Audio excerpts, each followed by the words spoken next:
Okay.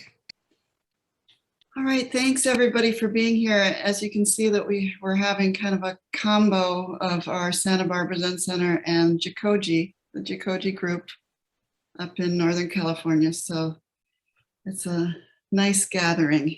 And we'd like to welcome, so happy to have Roshi Pat Enkyo O'Hara here with us today. Roshi Pat Enkyo, I'm sorry, I'm mispronouncing that, Enkyo O'Hara, PhD, is the abbot of the village Zendo in downtown Manhattan. A Soto Zen priest and contemporary American teacher, she integrates traditional meditation and koan practice with social engagement and peacemaking. A founding teacher of the Zen Peacemaker Order, she taught for many years at New York University's Tisch School of the Arts, centering on new media technologies and social justice. Roshi O'Hara's writing has appeared in Tricyle, Turning Wheel, Shambhala Sun, Buddhadharma, and other Buddhist journals. She is the author of Most Intimate, A Zen Approach to Life's Challenges, a Winter Sesshin, 10 Talks on the Heart Sutra, and a little bit of Zen. And so now we'll do the Gata on opening the sutra and welcome Pat Enkyo O'Hara. Thank you.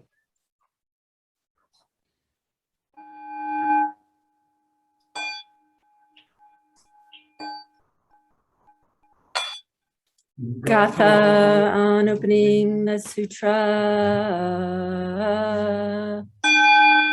The Dharma, incredibly profound and infinitely subtle, is rarely entered even in millions of ages. Now we see it, hear it, receive and maintain it. May we completely realize Tathagata's teaching.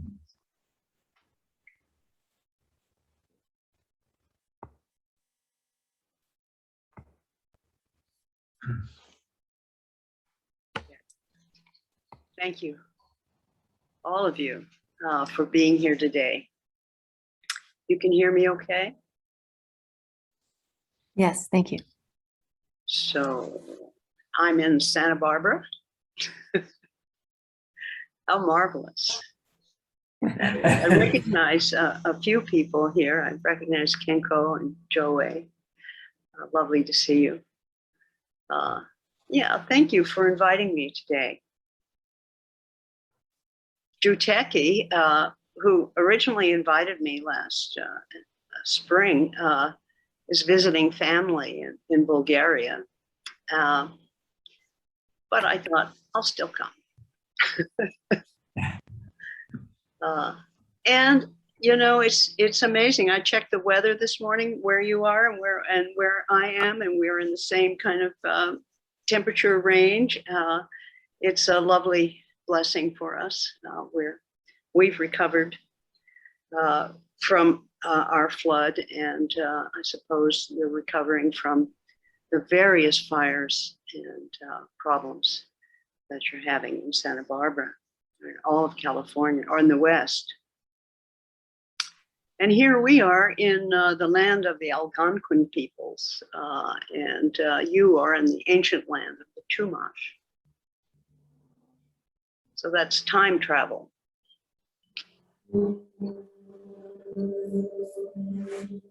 And we're both facing the realities of these times. The plague of COVID, the plague of anger and distrust in this country, the plague of climate change in this planet that we share with so many, all who have very different ideas about the way things should be and the state of the world. And I have to confess that it's very challenging for me not to want to climb up on top of a mountain and preach the correct way. The correct attitude to have on vaccines, on masks, on the distribution of wealth, and the exploitation of the earth. But the likelihood is that I would probably alienate as many as I might convert. Convert to my way of understanding what's happening. What is the best way to truly serve the well-being of the world? I can offer my resources, my energy, my skills to work toward the goals that I see. But there is something else that I realize that must be done on my part. It is to recognize the value of everyone and not demonize those who oppose my views, not angrily condemn those who don't wear masks, those who don't vaccinate, those who are celebrating the recent law in Texas, those who contribute unknowingly to the abuse of the planet. And it's not easy. You know, as she mentioned at the beginning, and Monica mentioned at the beginning, you know, I taught new media for like 30 years and always thinking that the new media was going to save the world. With more communication, everything was going to change and everyone would be enlightened. Now what we see in the public sphere is hatred and anger, just kind of elevated. And I noticed that my own temperament is at risk. When I'm on Twitter, when I'm on Instagram, when I'm moving around the various places where there's wonderful well springs of knowledge and important information, and at the same time triggering information. How can I work with my own personal reactivity there? So when I thought of what to talk about today, I wanted to offer some kind of healing, some kind of way we might find to manage what comes up. I mean, in the early days of COVID, I found myself, you know, really wanting to lecture absolutely everyone I passed on the street on my daily walks. Mask. And I mean, why am I the school monitor for the world, you know? And the anger that would rise up in me. So there's this little known bodhisattva that always has inspired me. And he's in the Lotus Sutra. And when I'm in need of help for my attitude, I like to go to this bodhisattva. When I want to yell, wear a mask, don't be stupid, get a vaccine, draw down, cut back on pollution. But then I think of this bodhisattva never disparaging. I don't know if you've heard of him or her before.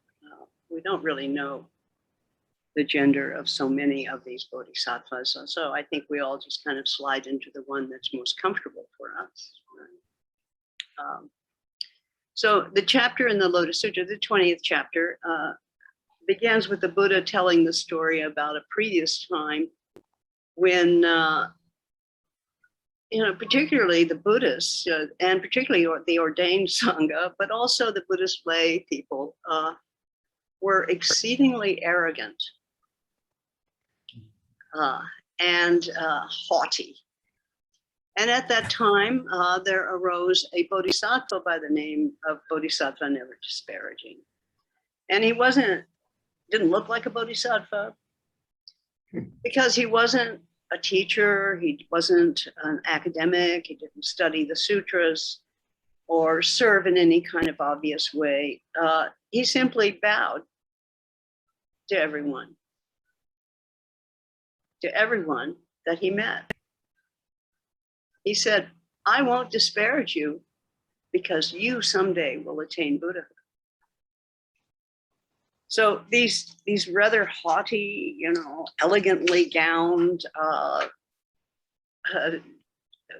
priests and nuns and various lay people were very angry with him because of what he said. Who are you to tell me I will attain Buddhahood? You know, who are you? And he was always disparaged. And so much so that it says in the sutra that the people would throw rocks and sticks at him and yell, and he would run off and stand at a distance and say, yeah, I will never disparage you because you someday will attain Buddhahood. And they say that, you know, in the sutra that says that he was never appreciated in his lifetime. But he personally rejoiced in revering and honoring those people he encountered, in seeing that inherently they too had the possibility of awakening, of attaining Buddhahood. So, you know, through the years, we don't know when the Lotus Sutra was written. Was it written in the 1st century, the 2nd century? But throughout the history of Buddhism, this individual, this bodhisattva, inspired people.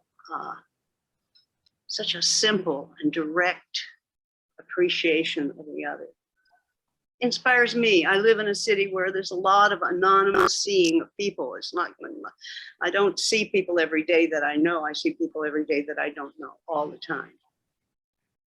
It gives me an opportunity to be present, to disparage or not disparage, to acknowledge the Buddhahood. I mean, I live a block from Washington Square Park, and I don't want to tell you what goes on over there, but it can be crazy. And sad and heartwarming and brokenhearted all together. And to be able to really take the essence of what this bodhisattva is offering me can be a great relief. It is beautiful. He inspired so many people that one of my favorite poets from the 12th century in Japan wrote this about him. This is Middle Captain Yoshitsune. He wrote, before they realized you didn't need to cross, we're helping others across. Did they think you crossed it alone? The ocean of suffering? Before they realized you didn't need to cross, we're helping others across. Did they think you crossed it alone? This ocean of suffering? He didn't need to cross because he was already there. He was helping others to cross, using his life as a path for others. Living his life, he modeled for me today, all these years later, how to cross alone. The ocean of suffering that we're all implicated in. Did they think you crossed it alone, the ocean of suffering? It's so easy for us to be triggered by the angry rhetoric around us. More disease, more poverty, more this and that going on, and more opportunity to hear about it. I took a long walk this morning, listening on my iPods to, you know, very angry commentators from my point of view. And that lovely way to get energized for a Dharma talk. When I open my email, there's so much hatred in this country. So much suffering. It's me. Wonder about how these crazy humans that we are, how our inability to tolerate the suffering that life is. You know, just the other day, I was watching a moth kind of circling around this tree, this plant, and the sparrow was kind of circling with the moth. And for a moment, it looked like this, you know, really beautiful dance. But it was a dance of violence, of course. I mean, the sparrow can have a nice dinner of this beautiful white moth.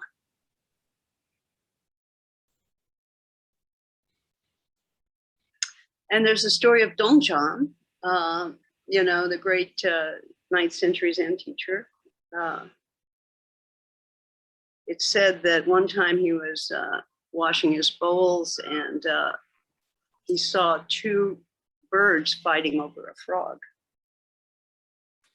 And a monk said, "Why does it come to that?" And the master replied, "It's only for your benefit, Acharya. It's only for your benefit." How is it for our benefit? How do we even benefit from the suffering in the world?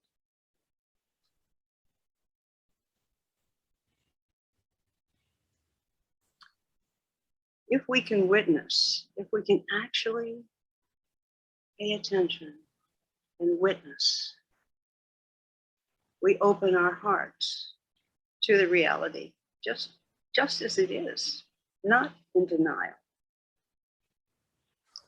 And then we may find some small way to alleviate the suffering that's right in front of us. So as I was trying to think of what to talk about today, I was working at my computer, and there's a lot. I live on the 10th floor of a kind of retired faculty housing, so it's a lot of people. And there was a lot of noise coming in the window. And so, you know, I put on my headset and started listening to Hazel Scott. I don't know if you're familiar with her. She's a wonderful African-American jazz pianist. And I thought about her, you know, she had a great career, and then it was destroyed by the McCarthy hearings because she was from the left. She had to face racism when she was on concert tour before that happened. Of course, she lost her opportunities. But her music continued. And she played classical and jazz and bebop. I mean, she was wonderful. But it's as if when you listen to her music, you can see that her heart and mind couldn't be held down by the violence of the time she lived in. But rather, she was able to open her heart and compose and play music with joy and aliveness. I see that as the spirit of the bodhisattva, never disparaging. It's a form of bowing and saying, I will not disparage life. This is tough. And I thought of all the musicians and artists who have done the same. And I think of members of my Sangha here in New York, who ride their bikes during protests to protect the other protesters. I think of our prison teams, both those that go into prisons and sit with the prisoners, and those who stay home and write letters all across the country, the prisoners. I think of the team that works with veterans. And I think of those of us who simply, you know, try to meet difference on the street that we walk on, to try to bow like that wonderful bodhisattva. to recognize that inherent Buddha nature in every sentient being.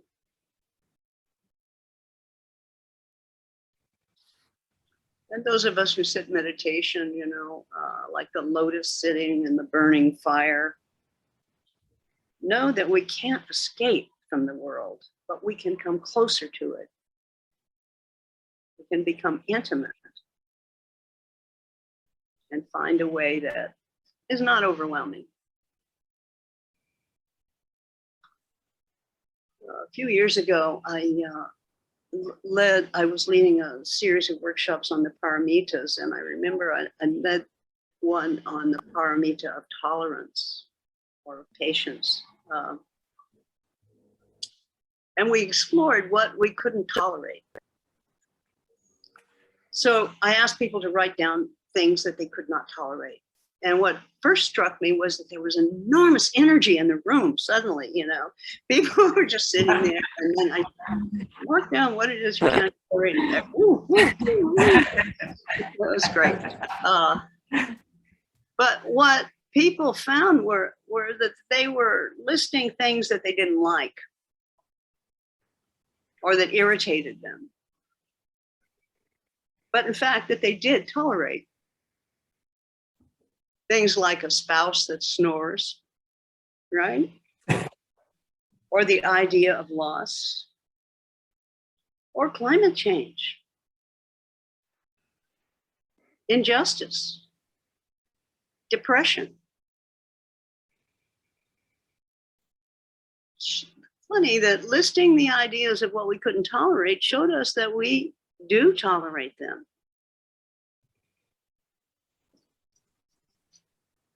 To tolerate is to endure. Be able to allow something that we don't like to continue to exist. When we're ill, we tolerate our illness. We have no choice there. I've heard people say, I can't tolerate the idea of being old or sick or alone.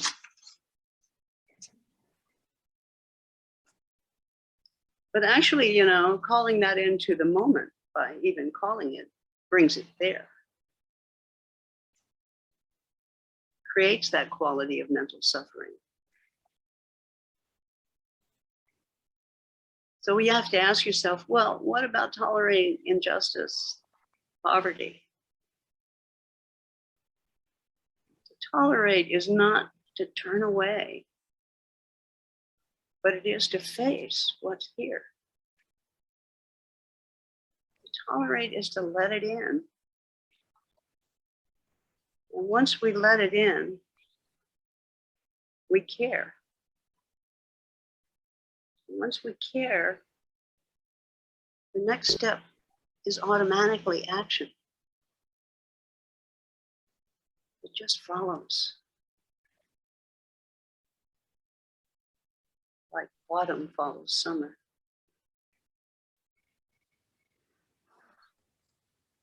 Once we turn our ways and looking at what is happening, we're just called to act. When we see our community being destroyed by the effects of climate change, we find alternatives.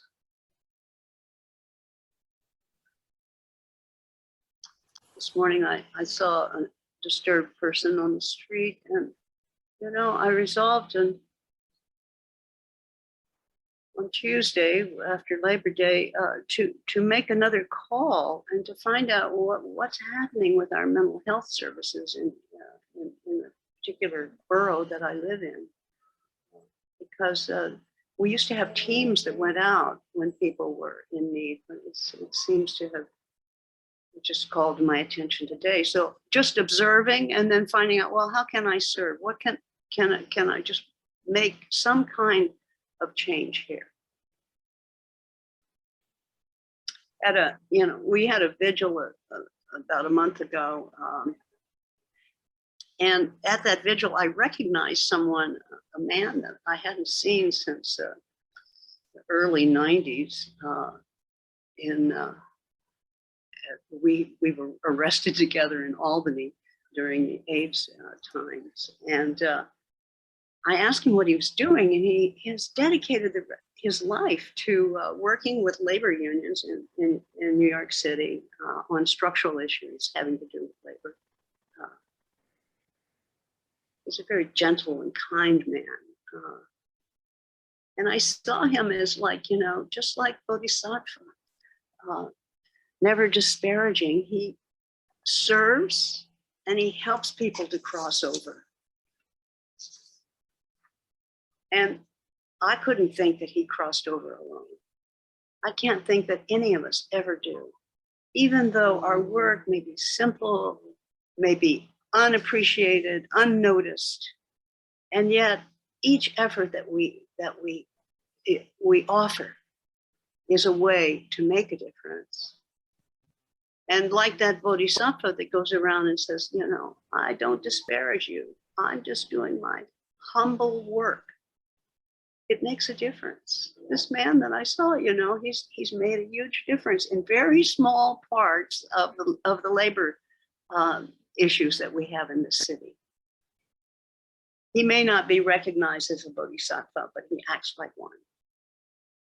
So I encourage all of us to recognize whenever there's just the slightest opportunity to act as a bodhisattva, let's step up.